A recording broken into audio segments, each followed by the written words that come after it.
hors session par votre Excellence dans la ville de Kinshasa, édition 2024.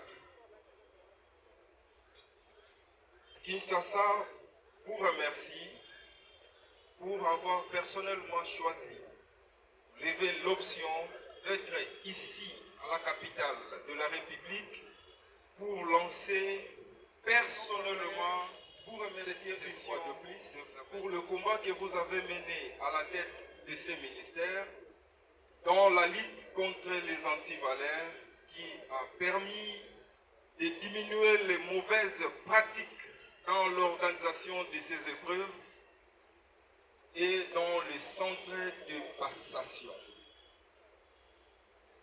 Excellences, Messieurs le ministre, c'est avec raison que les acteurs éducatifs à travers la République vous appellent gardiens de la vision du chef de l'État, Félix Antoine Tshisekedi, que j'appelle affectueusement Fati Béton à l'ImpSD. Vous avez réellement assumé les responsabilités comme combattant de la nation. Si les autres n'ont pas eu la chance de les reconnaître, les enfants et parents d'élèves quinois vous seront reconnaissants. Veuillez trouver ici l'expression de notre gratitude. Tout en vous souhaitant la bienvenue à Kinshasa, Excellent Monsieur le Ministre, permettez-moi de vous présenter les statistiques de participants dans la province de Kinshasa. Avec ces 5 provinces éducationnelles, la ville de Kinshasa a inscrit 155 405 finalistes répartis dans 310 centres de passation. Comparativement à la session de 2023, la province de Kinshasa, comme toujours, a connu une augmentation de 13,2% avec un faible taux d'abandon. Excellences, Messieurs le Ministre, Mesdames et Messieurs,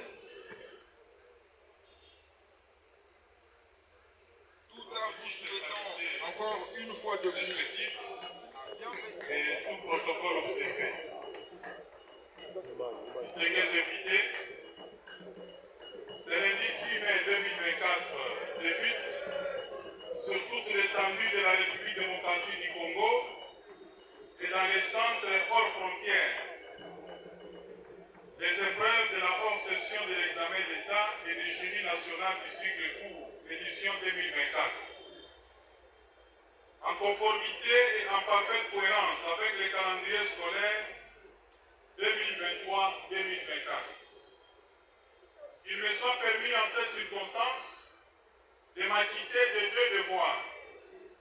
Le premier, celui de dire merci à Dieu Tout-Puissant, maître des temps et des circonstances, de qui émane tout pouvoir, d'avoir permis la brillante réélection de son Excellence Félix Antoine Tshisekedi Tshilombo à la magistrature suprême, avec, faut-il le rappeler, près de 74% des voix, et le second, celui de rendre mes vibrants hommages à M. le Président de la République et chef de l'État pour d'inlassables efforts qui ne cessent de fournir pour le maintien et la promotion de la paix sur toute l'étendue de la République, paix sans laquelle il serait impossible d'organiser les présentes épreuves.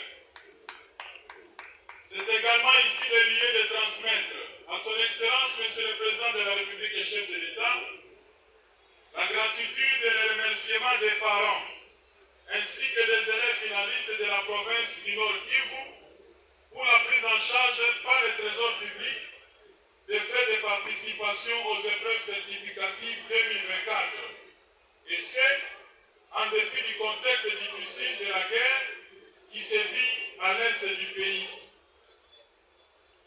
Mesdames et Messieurs, les épreuves hors session que je m'apprête à lancer connaîtront la participation de 952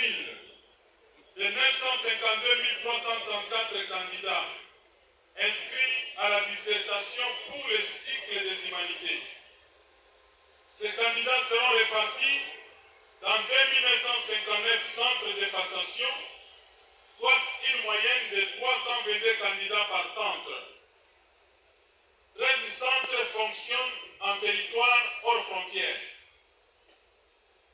Il convient d'indiquer que 389 841 de ces candidats du cycle long ont suivi des filières techniques et qu'ils vont affronter les épreuves traditionnelles dans 2729 centres ouverts à travers toute la République.